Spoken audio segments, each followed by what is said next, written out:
South Africa's defense policy alignment warned against by expert Kobus Marais. A critical voice has risen amidst South Africa's precarious balancing act of international relations, as prominent defense analyst Kobus Marais expresses concern over the country's potential alignment with NATO adversaries.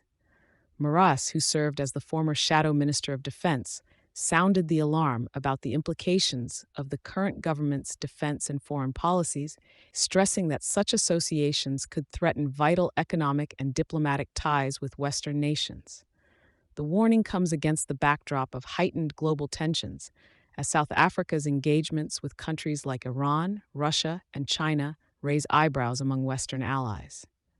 Marais specifically referenced recent incidents, including the visit of South African Navy Commander Vice Admiral Monde Lobis to Iran, the withholding of arms exports to Poland, and the docking of the Chinese vessel, the Peace Ark, in Cape Town.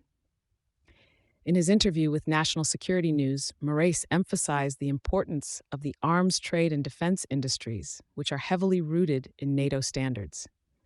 He conveyed that straying too close to the likes of Iran and Russia could significantly alienate long-standing customers and investors from the West. Marais further scrutinized the ANC government's traditional foreign relations stance, which has often shown preference towards countries currently viewed with suspicion by the U.S. and its allies. The repercussions for South Africa could be extensive, especially regarding the Agoa, African Growth and Opportunity Act, trade agreement, which is essential for several South African industries.